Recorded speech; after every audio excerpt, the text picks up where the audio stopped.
시간 다 같이 일어나셔서 함께 찬양으로 주님께 영광을 드리겠습니다.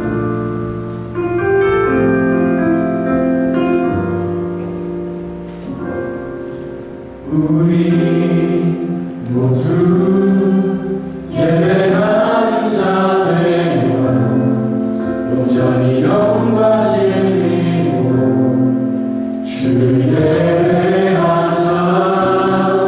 주가 우리와 함께 영원히 함께 하시고 마르지 않는 샘물로 우리 채우시리라. 모두 예배하는 자 되며 온전히 영과 진리로 주를 예배하자. 주가 우리와 함께 영원히 함께 하시고 마르지 않는 샘물로 우리를 채우시리라. 모두 예배하는 자 되며 온전히 영과 진리로 주를 예배하자. 주가 우리와 함께 영원히 함께 하시고 마르지 않는 샘물로 우리를 채우시리라. 아멘.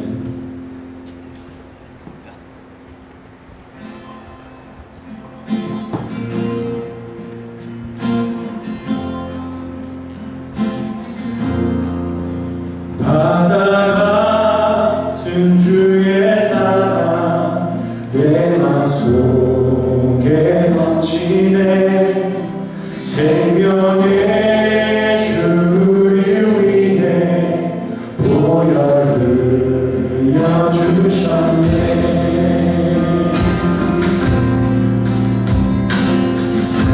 다시 한번 고백하겠습니다. 바다 같은 주의 사랑, 바다 같은 주의 사랑 내 맘속에 넘치네. 생명의 주를 위해 보혈을 흘려주셨네.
love is wider, no love is deeper, no love is truer, no love is higher, no love is wider, no love is like your love, Lord. No love is. No love is higher, no love is wider, no love is deeper, no love is truer, no love is higher, no love is wider, no love is like your love, Lord. No love is. No love is higher, no love is wider, no love is deeper, no love is truer, no love is higher, no love is wider, no love is like your love. 영원하신 주의 사랑 어찌 우리 믿으니 생명 주신 주님만을 영원히 찬양하리. 영원하신 주의 사랑 어찌 우리 믿으니 생명 주신 주님만을 영원히 찬양하리. 아멘. 아멘.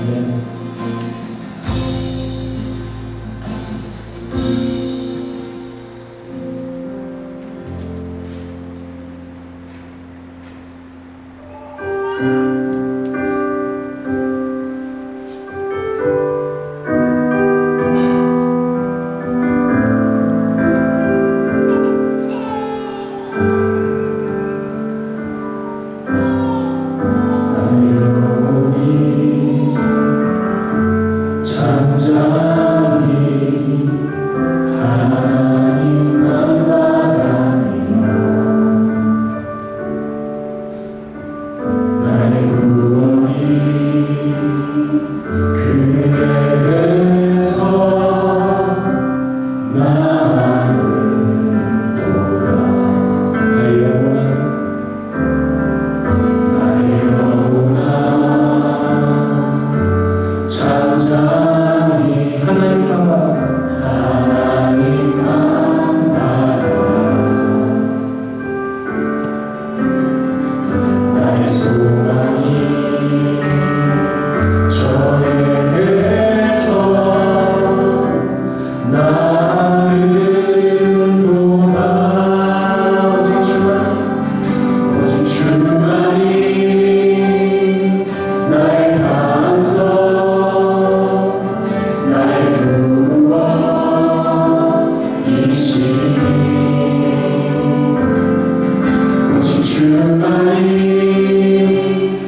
이 시간 열방을 위하여 함께 기도하기를 원합니다. 오늘 함께 기도할 나라는 부탄입니다. 1949년까지 영국의 어려움으로 있었다가 인도와 조약을 체결한 후 인도의 외교권을 위임하여 독립하였습니다. 명목상으로는 입헌 군주제이지만 실제로는 불교를 중요하게 여기는 군주에 의해 독재적으로 다스리고 있는 나라입니다. 국토의 대부분은 해발 2,000m가 넘는 높은 산악지대로 이루어져 있습니다. 그래서 수력발전, 농업, 임업에 기반을 두고 있고 수력발전 수출이 전체 수출의 40%를 차지하고 정부의 수입의 25%를 차지한다고 합니다. 관광사업으로 성장하지만 관광객을 제한하고 있습니다. 또 대부분의 무역은 인도와 연관되어 있으며 이 밖에도 인도로부터 금융 원조를 받는 등 전형적으로 긴밀하게 연결되어 있습니다. 아시다시피 라마 불교가 88%입니다. 그렇기 때문에 기독교는 0.3%에 불과합니다. 세계에서 가장 복음화가 되지 않는 나라 중 하나인 이 부탄이 여러분 불교 신자를 군주가 이 탄들이 불교를 강화시키기 위해 고립 정책을 계속하고 있습니다. 여러분 이 나라에 복음이 들어가서 진정한 영적인 자유가 주어질 수 있도록 여러분 기도해 주시고 그 문이 열리도록 기도해 주시기를 원합니다. 1965년부터 복음의 문을 닫았다가 그 25년간 일곱 개방하면서 인도의 기독교인들을 비롯하여 여러 NGO 단체를 통하여 접할 수 있었지만 1990년부터 다시 규제가 강화되었습니다. 기독교인들에 대한 핍박 속에서도 교회를 보여주시고 그 속에서 성장하며 복음이 전해질 수 있도록 기도해 주시기를 원합니다. 다행스러운 것은 국경지역인 인도와 네팔의 기독교인을 통해 복음과 기독교 서적이 부탄인들에게 활발하게 전해지고 있으며 이 방송국을 통해 주께 돌아오는 경우가 많다고 합니다. 여러분 내국인뿐만 아니라 외유 가는 부탄인들이 복음을 듣고 반응하여서 그곳에 정말 하나님의 교회가 세워주시도록 여러분 기도해 주시기를 원합니다. 그리고 우리 한국 사회를 위해서 기도하기를 원합니다. 대립과 갈등의 의지에 벗어나서 지금 시대가 매우 급변하게 변화되고 있고 세계 경제가 급변하게 돌아가고 있습니다. 이 미래를 잘 헤쳐나가시도록 이제는 서로 좌우로 갈등하는 것이 아니라 하나가 돼서 국가의 미래를 잘 헤쳐나가는 민족과 나라가 될 수 있도록 여러분 한국을 위해서 함께 기도해 주시기를 원합니다. 함께 기도드리겠습니다. 하나님 이 시간 우리가 하나님 위하여 기도합니다. 하나님 영적으로 가장 공부가 되지 않은 나라입니다. 군주가 하나님 왕 하나님의 불교를 통하여 하나님의 백성들에게 공헌과 영적인 자유가 주어지시도록 은혜를 보여주시옵시고 하나님의 백성들의 가운데서 하나님의 백성으로 공부를 통하여서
주님 바쁜 일상 속에서 하루하루를 시작하며 기도를 하는 모습을 먼저 숨고 사람들과의 갈등 앞에서는 나의 자존심을 먼저 숨겼고 말씀 묵상을 하는 중에 세상 소식에 더 귀를 기울이며 감사보다는 불평과 원망에 더 익숙하게 살았습니다. 또한 주님이 기뻐하지 않으시는 자리에 앉기에 소망을 두고 있었음을 고백합니다. 세상 모든 진리가 주님의 말씀 안에 있음을 알게 하시고 말씀만이 우리로 하여금 온전한 길을 갈수 있는 길자리가 될 수 있음을 늘 말씀을 읽고 묵상하며 주님의 뜻을 살피게 하여 주옵소서. 주님, 저희 교회가 성령과 말씀이 충만하고 기도와 찬양으로 충만한 주님의 교회가 되게 하여 주옵소서. 또한 우리 모두 믿음의 중보 기도자들이 되어 나보다는 서로 돌아보며 상한 신령을 위해 악을 진실을 보시고 세상의 악한 영들과 대적할 수 있도록 기도하게 하시고 깊은 고통의 수렁에 있든지 높은 자리에 있든지 그 모든 것들이 나의 죄나 노력으로 인함이 아니라 모두 주님의 주관하심에 따라 이루어진 것이니 조금도 낙심하거나 교만하지 말고 주님의 높고 위대하신 안에 찬양하며 살게 하여 주옵소서. 주님, 아직도 주님을 알고자 하나 그들의 처한 형편과 상황이 여의지 않아 방황한 사람들이 있습니다. 주님, 그들을 기억하셔서 그들의 기도를 들어주시고 은혜 내려주셔서 그들이 주님만이 주인 되심을 고백하며 주님의 인도하심에 따라 살게 하여 주옵소서. 또한 주님의 복음을 전하기 위해 말씀을 들고 황제에서 어려운 발걸음을 옮기고 계시는 선교사님들을 항상 기억하게 하시어 언제 어디서든지 그들을 위해 기도에 힘쓰게 하여 주시옵소서. 주님, 오늘 말씀을 전하신 목사님들에게 기도드립니다. 언제나 몸과 마음이 지치지 않도록 강건히 붙들어 주시고 말씀을 선포하실 때 지혜를 더하여 주셔서 말씀 속에 담긴 복음의 비밀을 성도들로 하여금 깨닫게 하여 주시고 그 말씀으로 마음과 영혼이 치료되게 하여 주옵소서. 또한 예배를 준비하고 섬기는 모든 성도들 위에도 주님 은혜로 덮어주시고 그들의 수고와 헌신이 결코 헛되지 않게 하여 주옵소서. 예배의 시작입니다. 주님 마치는 순간까지 사탄이 틈타지 않도록 지켜주시고 오직 주님만이 홀로 영광 받으시고 이 모든 말씀 우리 주 예수 그리스도의 이름으로 기도합니다.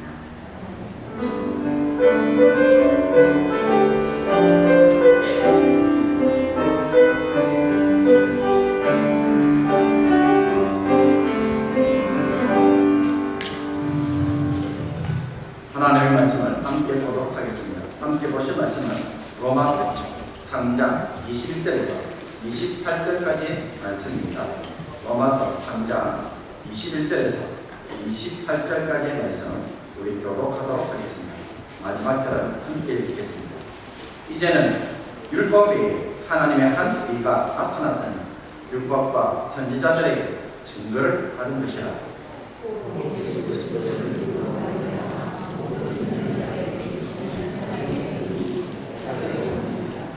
모든 사람이 죄를 범하였으면 하나님의 영광에 이르지 못하더니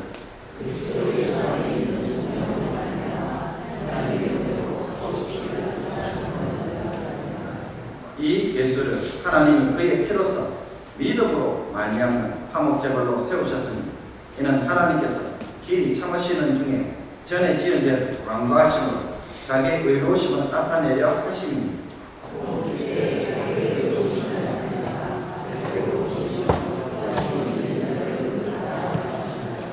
그런즉 자랑할 때가 어디냐 있을 수가 없느니라. 무슨 법으로 오냐 행위로 오냐 아니라 오직 믿음의 법으로 오니라. 그러므로 사람이 거룩과 하심을 얻은 것은 영법에 등에 있지 않고 믿음으로 되는 줄 우리가 인정하노라. 아멘. 이 시간에 찬양에서 준비한 찬양으로 하나님께 영광 돌리도록 하겠습니다.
주님 앞에 나와 예배드리며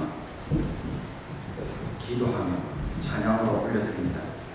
하나님, 우리의 마음의 소원은 오직 주님밖에 없음을 이 시간 고백하게 해주시고 우리의 마음과 생각이 주만 바라보시도록 도와주옵소서. 세상의 헛된 죄악과 영광을 가슴에 두므로 주의 말씀이 허탄하게 들리는 자들이 아니라 주를 바라보면서 세상의 그 모든 영광이 허탄한 것으로 아버지 하나님을 보이는 역사가 있게 하여 주시옵소서. 세상에 속한 욕심을 내려놓으면서 영혼이 자유되기를 원합니다. 하나님, 우리의 세상의 근심이 얼마나 부질없는 것인가를 깨닫기를 원합니다. 하나님, 주께서 이 시간 주의 백성들의 마음을 성령으로 주장하여 주셔서 하나님 말씀을 붙잡는 심령들이 되게 해주시고 이 말씀 속에서 답을 얻고 이 말씀 속에서 힘을 얻어서 아버지 하나님 반드시 세상을 이기고 이 땅에서 주님이 우리에게 요구하시는 그 삶을 살아내는 한 성도들 되게 하여 주시옵소서.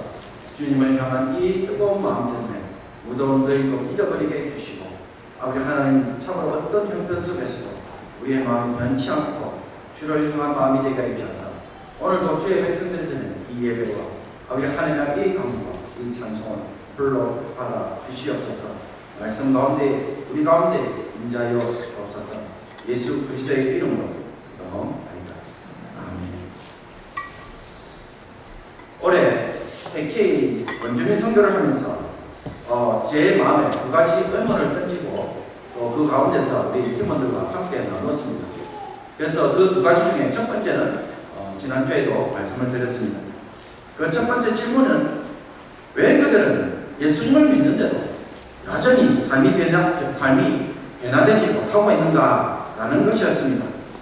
지난주 설교에서도 살펴본 것처럼 가정마다 문제가 끊임없이 반복되고 불행이 그치지 않는 이유는 예수를 안 믿어서가 아니라 믿었음에도 불구하고 어떻게 해요?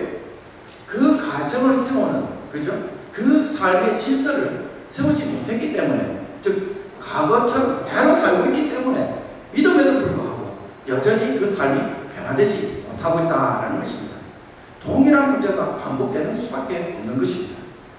그러므로 우리가 하나님의 이 언약의 복을 누리려고 한다면 단지 예수를 믿는 것을 고백하는 것에 그치는 것이 아니라 어떻게 해야 됩니까? 성령을 통해서 하나님의 뜻에 합당한 이 과정의 질서를 바로 세울 때 그것이 우리에게 복으로 찾아오고 행복으로 찾아온다는 것입니다. 그리고 두 번째 질문은 이것이었습니다. 과연 이 사람들은 예수님을 제대로 알고 믿고 있는 것일까? 라는 질문이었습니다. 그들이 예수님을 믿는 모습을 보면서 그분들에게 과연 예수님은 어떤 분으로 취급받고 있는가? 라는 의문이 들었던 것입니다. 사람이 살면서 제일 많이 겪는 인생의 어려운 문제는 건강이나 혹은 질병의 문제입니다. 원주민들에게 예수님은 아플 때, 힘들 때, 괴로울 때마다 찾고 부르는 이름입니다. 예수 그리스도의 이름으로 기도하며 기름을 바르면 치유해 주실 것을 믿고 있습니다. 그래서 예수님은 항상 언제 등장할까요? 내가 병들고 아파서 힘들고 괴로울 때 그때 찾아오시는 분이라는 것입니다. 이 예수님을 믿고 의지하면 도와주시고 치료해 주실 것을 여기는 것입니다. 여러분, 이것이 잘못되었나요? 잘못되지는 않았습니다. 왜냐하면 복음서에서도 예수님이 온갖 병을 치유하시는 모습을 보고 수많은 유대인들이 찾아왔습니다. 그 유대인들이 찾아올 때 예수님은 그런 모습을 보고는 배척하지 않고 어떻게 다 모두 고쳐주셨어요. 어떤 이유로 왔든 어떤 목적으로 왔든 간에 주님께 나온다는 이유 하나만으로 다 고쳐주셨어요. 틀린 게 아니에요. 그렇지만 성도가 예수님을 단지 병을 고쳐주시는 분으로만 취급한다면 어떻게 될까요? 예수님은 병을 고쳐주시는 의사로만 취급해요. 그러면 과연 어떤 일이 될까요? 예수님 무시하는 일이 되고 말 것입니다.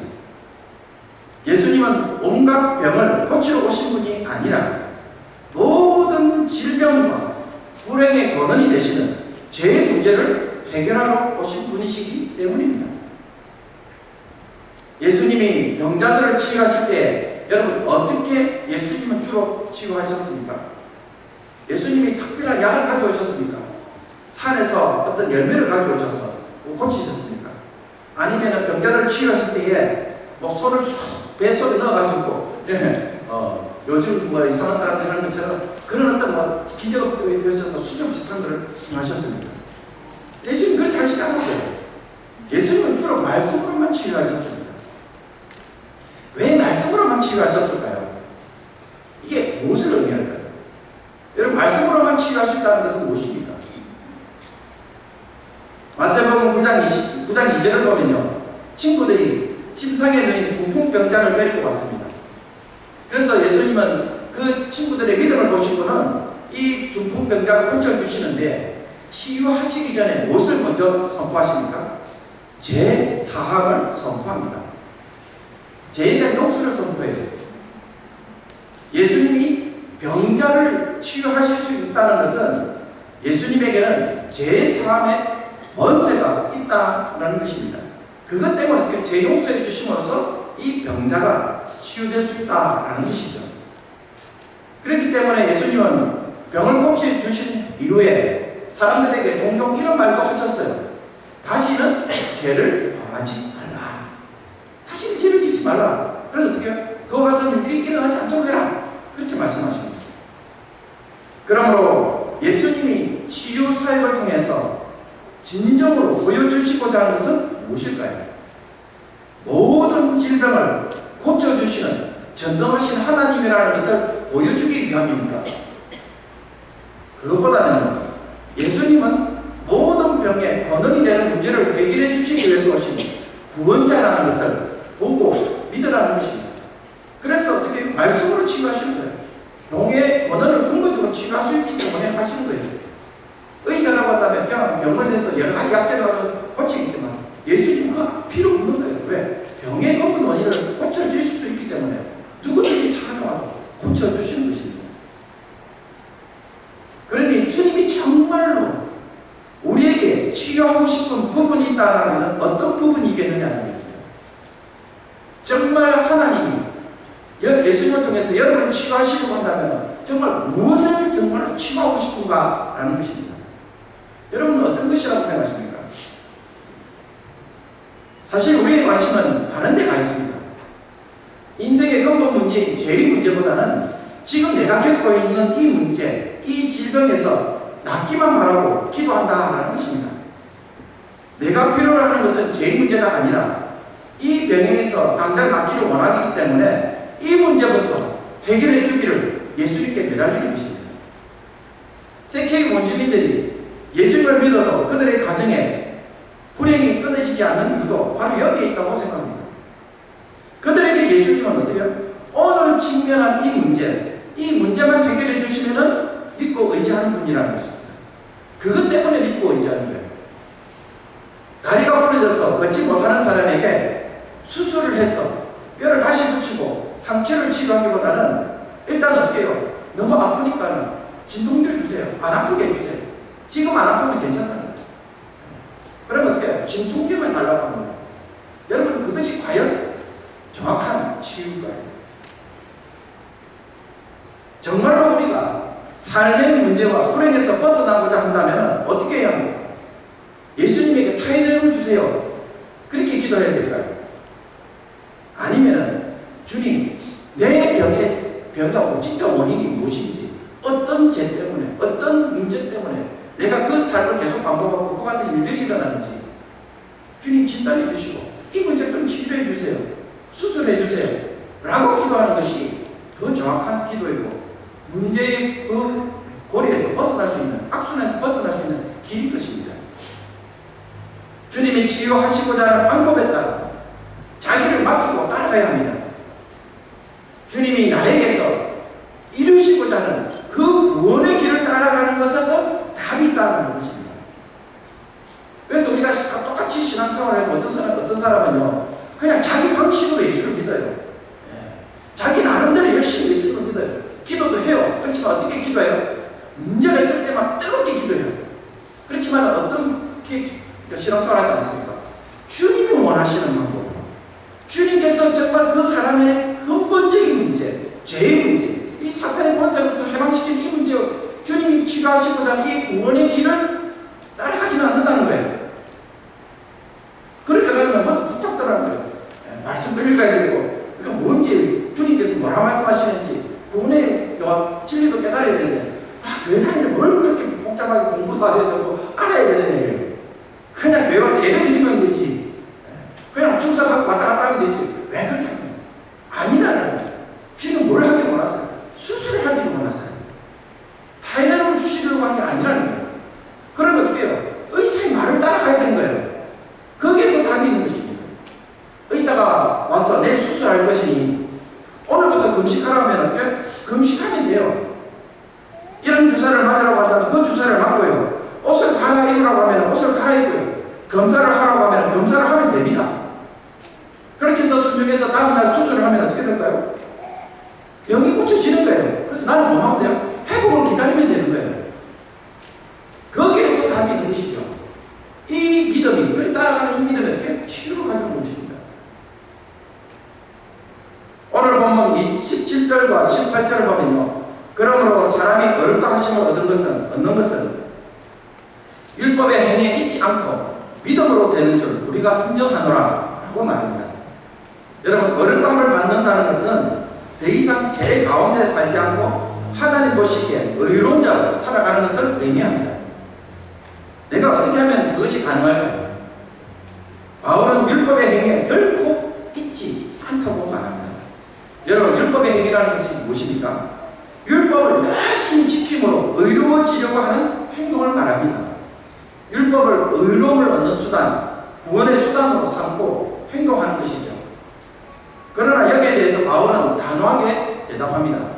사람이 율법에 대한 순종을 통해서 하나님 앞에 어렵다함을 받는 일은 불가능한 일이라고 이야기합니다. 사람은 근본적으로 죄의 지배 아래에 있기 때문입니다. 죄의 지배 아래에 있는 사람이 율법에 요구하는 일을 이루는 것은 하늘의 별따기인 것입니다. 여러분의 손에 까만 재가 묻어 있습니다. 이 손으로 여러분의 얼굴을 깨끗이 닦을 수 있나요? 손에 뭔가 더러운 것을 묻히고 찐득찐득한 여러분 것을 묻히고 얼굴을 깨끗이 닦으려고 한다면 그게 가능할까요? 만지면 만질수록 어떻게 해요? 더 더러워집니다. 우리의 모습이 그러하다는 것입니다. 그래서 사도 바울도 7장에서 자기의 그 경험으로 이렇게 고백해요. 내가 원하는 바 선은 행하지 아니하고 도리어 원하지 아니하는 바 악을 행하는도다. 그래서 자기한테는 어떻게 해요? 하나님의 뜻을 이루려는 법도 있었지만 하나님의 뜻을 이루지 못하는 법도 있어서 어떻게 이 법이 도리어 자기를 어떻게 죄와 사망의 길로 이끌어내는 것을 보는도다. 그래서 뭐라고 타직합니까? 오라 나는 못난 사람. 그렇게 고백해요. 안 되더라는 거예요. 율법을 제대로 지키고 싶어도 사람은 율법을 지키지 못하고 도리어 범죄하기 때문에 그 율법이 어떻게 해요? 나를 정죄하는 수단으로 변질되어 버린 거예요. 하나님의 뜻을 보여주는 그 율법이, 거룩한 율법이 어떻게 이제는 나를 정죄하는 수단이 되는 거예요. 너 이거 안 했네, 이거 못 지켰네, 그렇게 되는 거예요. 그러니 율법이 어떻게 됩니까? 우리에게 도리어 큰 고통을 주는 가시가 되는 거죠. 그런데 이 율법에 대해 하나님의 백성이 살아가야 할 삶에 대하여 온전히 지키고 순종한 한 사람이 있습니다. 누구일까요? 딱 한 사람 있죠. 예수 그리스도십니다. 예수 그리스도께서 십자가에서 죽기까지 순종하심으로 죽었습니다. 그래서 하나님은 어떻게 합니까? 예수님이야말로 참으로 의인입니다. 그가 의로운 자라는 거예요. 왜? 하나님의 뜻에 죽기까지 복종했기 때문에, 온전히 순종했기 때문에 예수님은 어떻게? 하나님 예수님을 의인으로 선포하셔요. 의인이기 때문에, 그 의인으로 선포하셨기 때문에 딱 일어난 일이 무엇입니까? 예수님이야말로 참 하나님의 아들입니다. 그래서 하신 일이 뭐예요? 예수님을 부활시킨다는 것이죠. 의인이기 때문에 제 가운데 죽게 할 수 있는 게 아니라는 거예요. 죄를 죽게 할 수 있는 게 아니라는 거예요. 그래서 부활시키신 거예요. 그래서 부활은 무엇을 보여줍니까? 예수님이야말로 진짜 하나님의 참 아들이다. 하나님의 형상이다. 온전히 순종한 자기 백성이다라고 높이신 거예요. 그에게 뭘 줘요? 생명을 주신 거죠. 의인에게 죽음의 저주를 내릴 수 없는 것입니다. 그러므로 십자가는 우리의 죄를 위한 대속의 죽음인 동시에 예수님의 완전한 순종을 보여주시는 사건인 것입니다. 히브리서 저자는 이렇게 말합니다.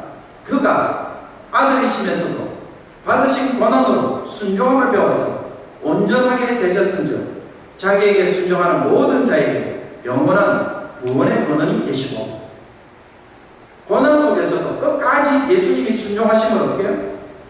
그 순종함을 통해서 어떻게 해요? 모든 사람들을 구원하실 수 있는 구원의 권한이 되었다는 것입니다. 그래서 예수님의 부활로 인하여 우리에게 또 어떤 길이 열렸습니까? 여러분, 예수님 부활하셨습니다. 죽으셨기 때문에 살리신 그 사건만 이해하지 마시고, 여러분, 이것이 무엇을 의미합니까? 에덴 동산에서 첫 번째 아담이, 그 아담이 하나님의 말씀에 순종했더라면 어떻게 해요? 그는 동상 중앙에 있는 생명나무의 열매를 먹을 수 있었습니까? 없었습니까? 먹을 수 있었어요. 그런데 그 일을 누가 이루었어요?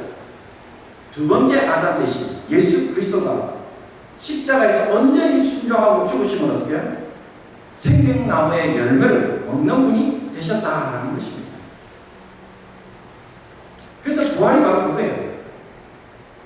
이 예수님은 죄와 사탄의 권세로부터 해방된 새로운 삶입니다. 본래 하나님의 백성들이 누려야 할 진짜 제대로 된 생명이자 삶이죠. 예수님은 어떻게 부활하심으로 그 생명나무의 열매를 가져오시는 분, 취하시는 분이 되신 것입니다. 그러니 이 부활 사건이 얼마나 엄청난 사건인지 모릅니다. 정말 기쁜 소식이죠. 예수님은 바로 이 에덴 동산의 생명나무의 열매를 먹도록 우리에게 길을 여시는 분이 되셨습니다. 예수님의 부활이 모든 믿는 자들에게 생명을 가져다 주는 사건이 되었기 때문입니다. 그래서 누구든지 예수를 믿으면 거듭나는 자가 되잖아요. 다시 태어나게 하시는 것이죠. 그리고 그 태어난 자를 어떻게 합니까? 나중에 육신의 부활까지도 허락해 주시는 것이죠. 우리가 거듭났기 때문에 우리가 다시 영이 살게 되고 하나님을 알게 된 자가 되는 것이죠. 그리고 나중에는 어떻게? 우리 육신마저도 부활하여서 새로운 몸을 입게 되는 것입니다.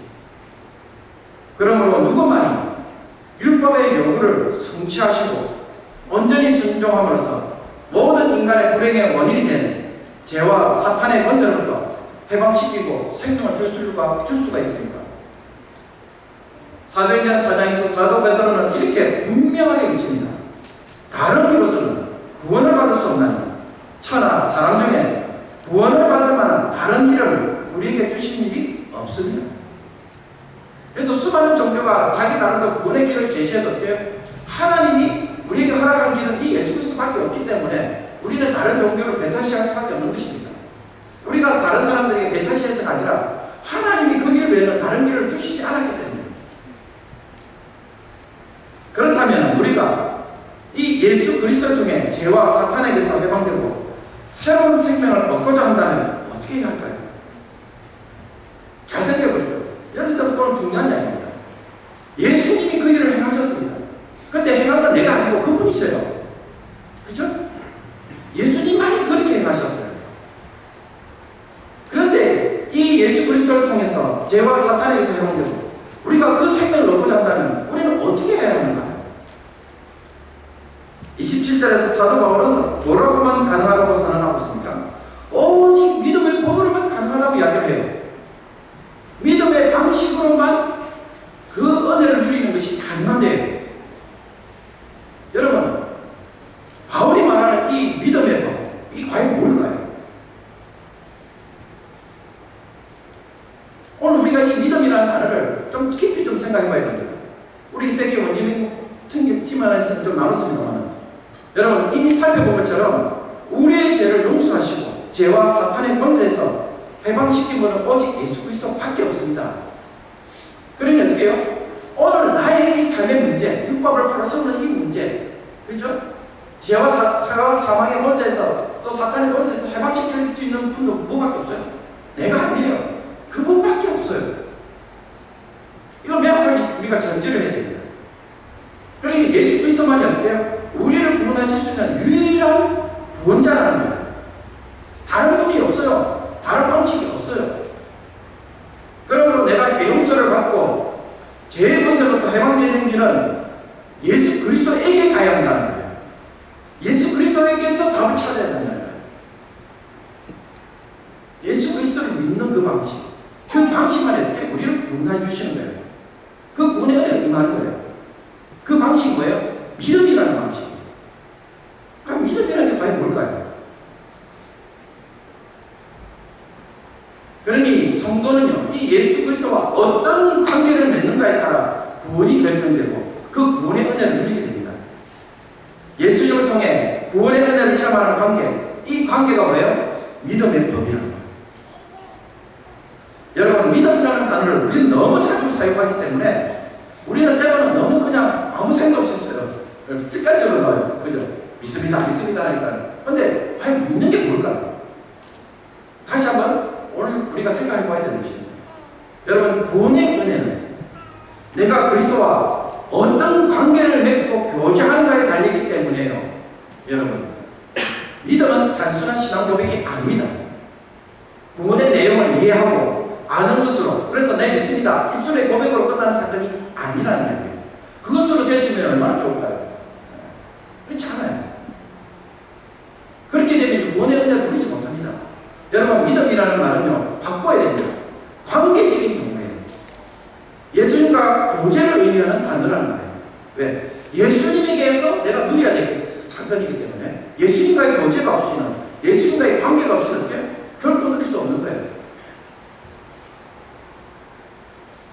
우리가 예수 그리스도의 은혜를 누린다는 것은요, 그분이 내 안에 계시고요, 내가 그분 안에 있음으로써 누리게 되는 사건입니다. 이게 이루어져야 됩니다. 그분이 내 안에 있고 내가 그분이 안에 있어. 그리스도와 연합을 이루지 못하면 어떻게? 내 것으로 누리지 못한다는 것입니다. 그래서 예수님은 요한복음 14장에서 우리에게 비유를 통해서 이야기하죠. 잘 아는 비유죠. 포도나무에 가지가 붙어 있으면 어떻게? 과일을 저절로 맺는 것처럼 우리가 예수님과 이 관계를 이룰 때에 이 관계 속에서 살아갈 때 어떻게 해요? 예수님의 그 십자가의 은혜, 그 부활의 은혜가 어떻게? 우리 안에 흘러 넘치게 된다는 것입니다. 그것이 우리에게 적용된다는 것입니다. 그것이 우리의 것이 된다는 것입니다. 그렇지 않으면 어떻게 해요? 그 구원의 은혜는 어떻게 해요? 내게 임하지 못하는 것입니다. 내가 대통령을 아는 거하고 여러분 대통령과 교제하는 거 같을까요? 다를까요? 다르잖아요. 엄청난 차이가 있는 거예요. 내가 예수님을 알고 예수님 구원자라고 내가 알고 있습니다. 십자가에서 나의 죄를 용서해 주시고 알고 있습니다. 그 아는 거하고. 그러나 교제하는 건 달라요. 여러분 새로운 삶이 시작돼요. 죄와 사탄의 권세에서 해방되는 기쁨을 누리며 율법의 요구를 이루는 일은 어떻게 해요? 예수님이 내 안에 들어오셔야 된다는 거예요. 나와 그 관계를 맺고 교제 안에 들어갈 때 어떻게? 그것이 역사되는 거예요. 그게 없으면 아무 일도 일어나지 않아요. 일전에 고백만으로 아무 사건이 일어나지 않는다는 것입니다. 나는 너를 좋아해. 너도 나를 좋아해. 같이 살아야 삶이 영향력이 있잖아요. 근데 좋아한다고 고백만 하고 어떻게 해요? 각각 자기 집에서 살면 어떻게 돼요? 아무런 일이 일어나지 않잖아요. 그러므로 주님의 구원이 나의 구원이 되려고 한다면 주님과 내가 어떻게 점점 하나가 되어져 가야 돼요. 이 과정이 있어야 되고 이 관계가 있어야 되는 것입니다. 주님이 나의 모든 권한을 넘겨받아서 그래서 내 삶의 주도권을 잡아나가면 어떻게 더 풍성한 삶이 일어나는 것이죠. 아니 이 관계가 내가 이루어져 가고 있느냐. 그래서 어떻게 믿음이라는 방식을 요구하신 거예요. 알미의 방식이 아니에요. 그 뭐 제사를 드리는 방식이 아니고 왜? 믿음이라는 방식. 믿는다는 말이에요. trust예요. 따라가는 거예요. 여러분 이런 삶의 모습, 이런 삶의 여정이 우리에게 있습니다. 주님과 이런 관계는 전혀 누리지 못하고 문제가 생길 때마다 주님 콜 해가지고 주님 불러서 이 문제 해결해 주세요 라고 신앙생활을 한다면 여러분 과연 그게 바른 신앙생활이냐 라는 것입니다. 그럼 그런 신앙생활이 과연 그 가정에 임하는 그 불행의 그 고리에서 벗어날 수 있을까요? 못 벗어나는 것입니다.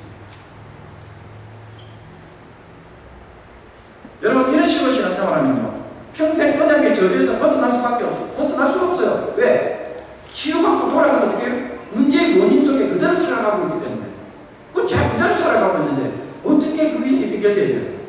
벗어날 수가 없는 거예요. 예수 믿는데 계속 문제가 터지는 거예요. 사건들이 일어나는 거예요. 왜? 문제가 그대로 있는 거예요. 해결이 안 되는 거예요. 치유가 안 되는 거예요. 안 일어나는 거죠. 에베소서에서 사도 바울은 교회와 혹은 성도와 주님과의 관계를 결혼에 비유합니다. 여러분 성경에서 결혼은 남자와 여자가 함께 한 몸으로 사는 일이에요. 결혼은 뭐라고요? 남자와 여자가 한 몸으로 사는 일이에요. 이게 성경이 말하는 결혼이에요. 서로 각자 다르게 살아온 사람이 서로가 서로를 어떻게 사랑하고 교제하는가에 따라서 두 사람의 인생이 달라집니다. 그래서 결혼 생활하는, 결혼을 한다는 자체가 뭐예요? 이 두 사람이 한 몸으로서 삶을 살아가겠다라는 것이죠. 이게 뭐 이 두 사람에게는 펼쳐지는 새로운 삶이에요. 혼자서 살아가는 삶이 있고, 그러나 결혼해서 살아가는 삶이 뭐예요? 두 사람이 한 몸을 이루어서 살아가는 새로운 삶이에요. 이것을 살아가는 것이 결혼이에요. 남자가 자기 하는 일을 가지고 잘 도와주기 위해서 좀 필요하고 그래서 그 때문에 결혼한 게 아니라는 거예요. 그러니 여러분 새로운 삶이라는 것은 이 세상에 없는 삶을 사는 게 아닙니다. 우리가 예수 그리스도 안에서 살아가는 삶은 뭐예요? 이 세상에 없는 삶, 남들이 누리지 못했던 막 별천지 같은 삶을 사는 그걸 의미하는 게 아니에요. 성경에서 말하는 뉴라이프는 어떤 뉴라이프입니까? 두 사람이 하나가 되어 가는 삶을 사는 것 자체가 새로운 삶이고 그 속에서 경험되는 되는 삶, 그게 뭐예요? 새로운 삶이에요. New Life예요. 이걸 세상에서 경험하는 거죠. 그래서 내가 예수님과 함께 어떻게? 이 세상에서 함께 동행하면서 살아가는 삶. 그래서 거기서 겪는 그 삶, 거기서 펼쳐지는 인생의 이야기, 그 속에 펼쳐지는 스토리, 그게 뭐예요? New Life in Christ. 우리에게 이 스토리가 있느냐는 것이죠. 여러분 지금 삶 속에서 이 스토리가 있습니까? 아니면 그냥 내 인생 내 열심히 살아갔고, 그죠? 그때마다 뭐 어떻게 기도해서 하나님 도와주시고 하는 게 있어요. 그런 어떤 예수님 여러분의 삶을 뒤치다거리하는 그 속에서 있던 인생 스토리가 New Life라고 생각하십니다. 여러분 결혼을 서양으로만 끝내는 일을 만들어버리면 여러분 각자 자기 방식대로 살다가 살아가기 때문에 전혀 변화가 없어요.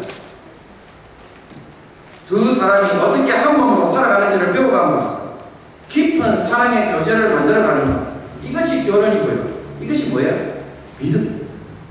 이게 믿음 생활이에요.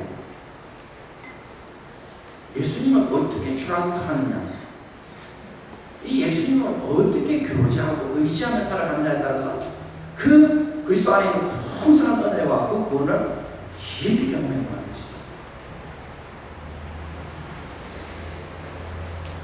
그러니 믿음은 단회적 고백이나 사건이 아닙니다. 평생 예수님과의 관계 속에서 체험하고 누리고 깊어가도록 만들어가야 할 사랑의 교제인 것입니다. 그래서 남편 대신 예수 그리스도와의 사랑을 여러분 어떻게 나는 깊이 누릴 것인가, 그분을 어떻게 내가 신뢰하고 날아갈 것인가, 그분과 어떤 관계를 맺으며 살아갈까, 어떤 일을 하게 될 때 어떤 내가 얼굴 때문이 아니라 그분의 사랑 때문에 움직이고 행동하게 됐을 때, 그때 어떻게 진정으로 하나님의 백성으로 나도 모르게 만들어지는 거예요. 하나님 예수 그리스도를 통해서 우리를 그런 사람으로 만드는 거예요. 율법을 행하잖아요.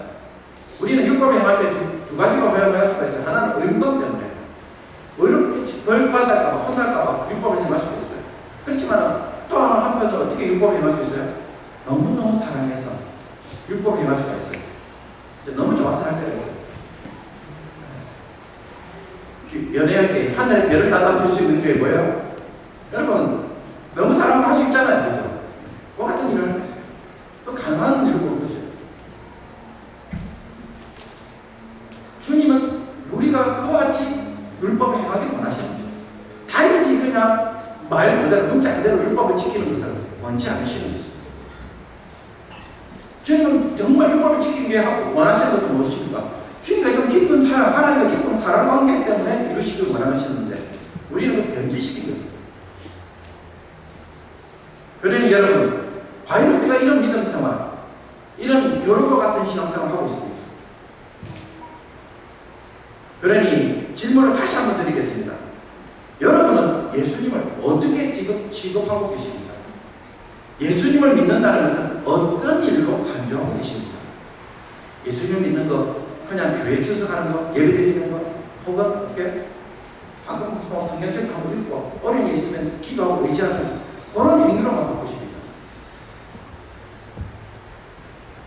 예수님을 내 문제를 수습하러 오시는 뒤치다거리 하시는 분으로 만들지 않기를 바랍니다.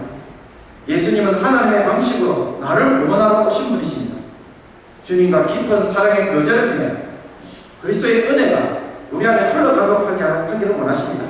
그래서 우리를 수술하셔서 어떻게 새로운 삶을 살아갈 수 있는 사람, 그죠? 그걸 누릴 수 있도록, 그죠? 이끌어내시는 분이십니다. 여자가 남자와 결혼할 때 여자는 남자에게 자신의 인생을 맡기죠. 여자는 자기의 삶을 사는 것이 아니라 남자를 통해 자기의 삶을 살아갑니다. 그게 여자의 역할입니다. 남자는 무엇을 합니까? 하나님 주신 사명을 감당하도록 부르심을 받았기에 여자는 어떻게 이 남자가 그 일을 할 수 있도록 내주하는 역할을 하는 거죠. 그래서 여자의 사명은 뭐예요? 남자에게서 찾는 거예요. 남자도 자기를 위해서 살지 않고 하나님의 사명을 위해서 삽니다. 여자는 남자를 존경함으로 순종할 때에 남자의 사랑받고 또 남자가 행한 일로 영광을 함께 누립니다. 여자가 남자에게 자신의 삶을 맡기면서 남자를 따라가는 것, 이게 뭐예요? 믿음이라는 거예요. 이게 믿음의 법이에요. 헤매지 않고 나는 당신의 아내니까 뭘 해주세요. 가만히 앉아있으면 됩니다. 아무 일도 일어나지 않는 것이죠. 그런 관계가 있는 사람, 그게 믿음의 생활이라는 것입니다. 하나님이 아브라함을 부를 때에 그때는 아브라함도 자기 몸이 이미 죽은 것 같았고 사라가 아이를 낳을 수 없는 이미 죽은 태였습니다. 그런데도 하나님의 말씀에 대하여 아브라함은 어떤 반응을 보였다고 바울은 말합니다. 하나님의 약속을 의심치 않았고 약속하신 것을 능히 이루실 줄을 확신하며 살아갔다라고 말합니다. 그 땅에서 나그네처럼 살아감에도 불구하고 약속을 따라 하나님이 이루실 것을 알고 그 가나안 땅을 오르락 내리락 하면서 이 땅은 우리 하나님 나에게 주신 땅이에요. 그 땅을 벗어나지 않고 보죠. 그 하나님을 의지하면서 살아가는 그 모습, 그게 뭐예요? 믿음이라는 것입니다. 이 믿음을 보시고 주님은 하나님은 어떻게 아브라함을 어렵다 하셨다라는 것입니다. 여러분, 그렇다면 지금 우리의 믿음은 무엇입니까? 고백하는 것으로 끝나는 일이 아니라는 것입니다. 정말 주님과의 관계 속에서, 그리고 그 관계 때문에 움직이고 그 사랑 때문에 행동하게 되고 그분 때문에 뭔가를 하게 되고 그분 때문에 용서하게 되고 그분 때문에 어떻게 해요? 내가 품게 되고 다른 사람 때문이 아니에요. 저 사람이 나에게 잘해줄 수 아니에요. 주님 때문에, 주님의 그 사랑 때문에, 주님의 그 은혜 때문에, 주님의 그 만지심과 위로 때문에 어떻게 해요? 내가 오늘 여기 와서 이렇게 봉사하고 일하고 이렇게 돼요. 이게 경박이 세워지면 어떻게 돼요? 누가 아무리 유혹을 해도 사탄이 아무리 나를 괴롭혀도 어떻게 안 넘어지는 사람. 그 사람이 어떤 사람이에요? 믿음의 굳게 선 사람. 믿음이라는 게 추상적인 단어가 아니라는 것입니다. 예수님과 우리의 관계가 그게 이게 문제가 되는 것입니다. 그런데 그건 아무것도 없고 주일날 배워서 봉사한다고 하면 여러분 어떻게 됩니까? 내가 좋아서 할 수 있는 일, 그죠? 내가 아무 예수님과 상관없는 일을 때로는 내가 할 수 있다는 것입니다. 말씀을 맺습니다. 어떤 교회 원로 목사님이 은퇴하신 후 강단에 갇혔습니다. 그때 첫 마디가 뭐냐면, 여러분은 제가 오늘 이 교수에 서니까 제가 여러분에게 오늘도 저 목사님은 옛날에 목회할 때 그렇게 강조했던 그 말을 하시려고 저 자리에 서는가 보다 라고 생각하실 것인가 라고 이렇게 첫 시작을 하시더라고요. 선한 목사님, 유기성 목사님이 그 말을 해요. 그래서 유기성 목사님이 평생을 그 목회하시면서 늘 강조했던 말이 하나 있어요. 그래서 하도 강조 말하니까는 은퇴하신 후에도 또 목사님 저 말할까 성도들이 그렇게 지레지레하는 것입니다. 뭐라고 강조했을까요? 예수님과 날마다 동행하십시오. 이 목사님의 목회 철학은 뭐였어요? 예수님과 날마다 동행하십시오. 그래서 뭘 쓰라고 하냐면 성도들에게 예수님과 동행일기를 쓰라는 거예요. 오늘 나는 예수님과 어떻게 동행해요? 예수님은 나에게 뭐라고 말씀하죠? 예수님은 오늘 나에게 이런 일을 하게 하죠. 예수님에게 오늘 내가 기도할 때 이런 마음 주셨다. 그래서 예수님이 살아있는 분으로 인정하고, 그래서 그분을 말씀하시는 분으로 인정하고, 그래서 그분을 통해서 어떻게? 나는 이것을 오늘 예수님께 느껴. 나는 예수님께 이거 고백해. 그 일기를 적으라는 거예요.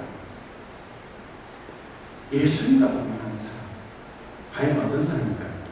어떻게 살아갈까요? 자기 고집대로 살아갈 수 있을까요? 자기 성질대로 할 수 있을까요? 당장 사람은 변하지 못할지라도 서서히 바뀔 줄로 믿습니다. 가장 좋으신 우리의 공자가 되시는 분, 율법에 온전히 순종하시는 분, 하나님의 마음을 아시는 분, 그분과 동행하며 살아가다 보면 나도 모르게 예수님의 성품으로 바뀌어질 줄 믿습니다. 그리고 할 수 없던 일도 나도 모르게 재성을 이기고 순종하는 사람이 될 줄 믿습니다. 화를 거치지 못했던 사람, 예수님 때문에 마음이 바뀌어져서 화내지 않는 사람으로 바뀌어지니 여러분 가정에 평화가 임하는 줄 믿습니다. 주님 그렇게 일하십니다. 그러니 저 여러분들 오직 믿음의 법으로 우리를 구원하신다는 이 말씀이 무엇인지 잘 깨달아요. 정말 예수님을 제대로 믿는 성도가 되셔서 이 사랑의 교제로 말미암아 여러분의 삶에 언약의 복이 임하기를 주님의 이름으로 축복합니다. 기도드리겠습니다. 주님, 주의 백성들이 오늘도 말씀 앞에 나와서 말씀을 들었습니다. 하나님 듣고 스쳐가는 말씀이 아니라 마음판에 새겨지게 해주시고, 무엇보다도 이제 예수님을 믿는다는 것이 무슨 말인지 제대로 깨달았어요. 제대로 예수님을 믿는 백성이 되게 하여 주옵소서. 그래서 변화가 있게 하여 주시옵소서. 예수님이 정말 사모할 분이 되게 해주시고, 예수님만이 나의 전부라고 고백할 수 있게 해주시고, 예수님 때문에 의지하는 것이 기쁨이 되게 해주셔서 아버지 하나님 앞에서 참으로 예수님 때문에 새로운 세상이 펼쳐지고, 예수님과 하나 됨으로써 아버지 하나님 이 세상에서 아버지 세상 사람들이 살아가는 그 삶이 아니라 주님과 함께 동행하며 살아가는 그 새로운 삶을 경험하는 기쁨의 성도들 되게 해주시고, 이것이 주께서 오늘도 이 땅 가운데서 우리에게 주시고자 하는 천국의 삶인 것을 체험해 나가는 모든 성도들 다 되게 하여 주옵소서. 이 기쁨으로 매주마다 예배드리는 귀한 성도들 되게 하여 주시옵소서. 예수 그리스도의 이름으로 기도합니다. 아멘. 우리 말씀을 생각하며 이 찬송가 542장 부르시도록 하겠습니다. 찬송 부르실 때 준비한 예물도 함께 드리도록 하겠습니다.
하나님 아버지, 예수님을 믿는 것이 얼마나 귀한 일인지, 얼마나 즐거운 일인지, 우리의 본자 되신 참 하나님의 아들이 되신 주님과 교제하고 동행하는 것이 이 세상에서 최고의 기쁨이 되는 주의 성도들 되게 하여 주시옵소서. 그래서 사람을 의지하다가 사람에게 상처받은 심령이 아니라 예수님 때문에 아버지 다른 사람도 치유하고 다른 사람도 돌아볼 수 있는 그런 치유자로 살아가는 모든 성도들 되게 하여 주시옵소서.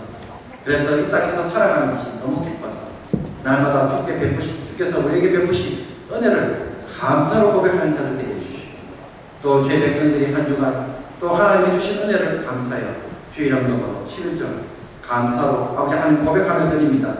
범사에 감사드리고 모든 삶의 여정 가운데 함께 하심을 감사드려서 아버지 하나님 물질을 드릴 때만 주의 백성들의 마음을 받아주셔서 하나님 참으로 주께서 모든 것을 받으셔서 모든 것을 또 책임져 주시는 귀한 한 주간 되게 하여 주옵소서.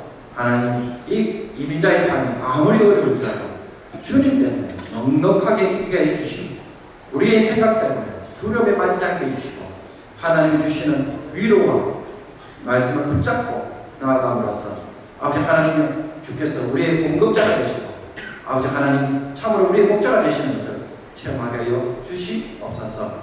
주께서 우리를 위하여 아들을 보내셔서 아들을 주시기까지 사랑하셨사오니 하나님의 사랑을 의심하는 자, 하나님 흔들리는 자들 되지 않도록 한 주간도 붙잡아 주시고 이 믿음대로 살아갈 때 이 믿음에 하나님께서 복으로 역사하여 주시옵소서. 그동안 모든 여러 행사들 가운데 하나님 함께해 주시면 감사합니다. 아버지 하나님 중고등부 수련회도 은혜 가운데 잘 마치게 하시면 감사합니다. 하나님 저희들이 참으로 말씀의 씨앗을 뿌리고 기도하며 헌신하며 수고했던 모든 것들이 하나님 귀하게 열매 맺게 해주셔서 하나님 또 하반기에도 하나님의 은혜 가운데 교회가 든든히 세워져 가게 해주시옵시고 여러 가지 문제들을 만날 때마다 흔들리지 않고 더욱더 복음을 전파하며 하나님의 뜻을 이루어가는 귀한 교회 되게 해주시고 무엇보다도 서로 사랑하며 하나님의 뜻을 이루어가는 귀한 성도들 되게 해주셔서 세상에 위로를 전해주시면 또 치유하는 귀한 믿음의 공동체가 되게 하여 주옵소서. 예수 그리스도의 이름으로 기도합니다. 아멘. 이 시간 교회 소식을 알려드리겠습니다.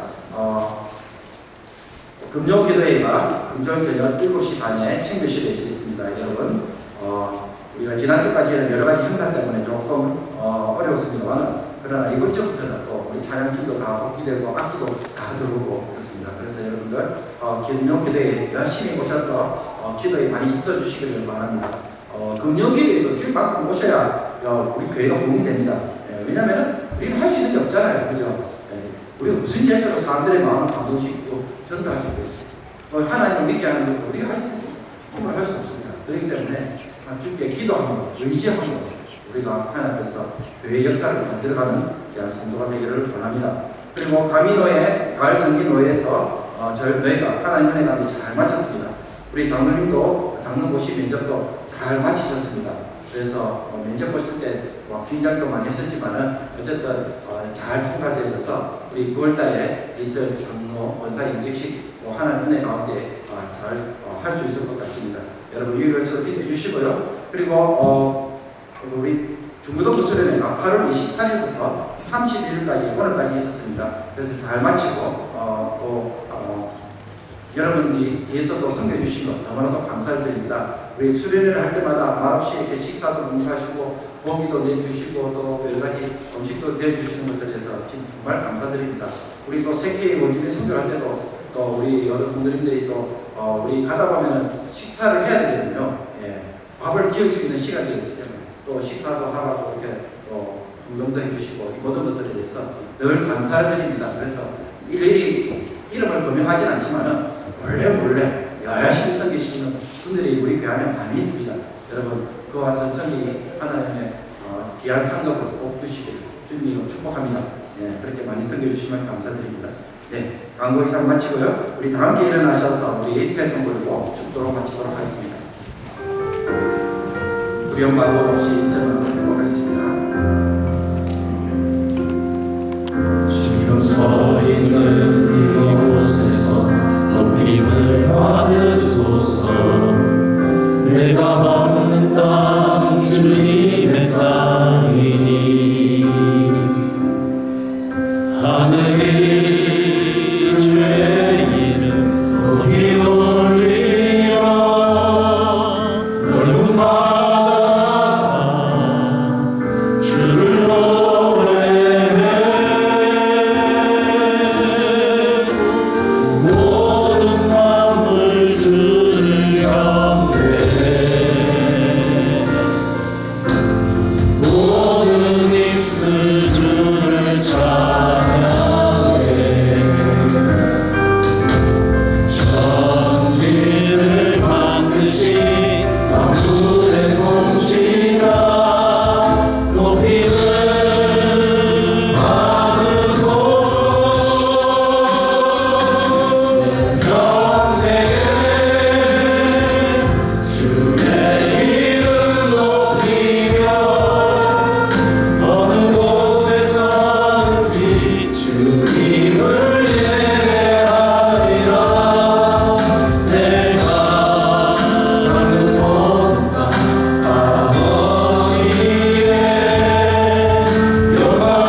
말로 나올 수 없는 그 크신 사랑과 성령의 거듭나게 하심과 감하심과 교통하심과 인도하심, 오늘 예수 그리스도를 믿음으로 사랑의 교제를 통하여 그 삶이 변화되기를 간절히 소망하며 그렇게 살기를 결단하는 모든 죄 백성들 모이며 이제부터 영원토록 함께 있을 기어다. 아멘.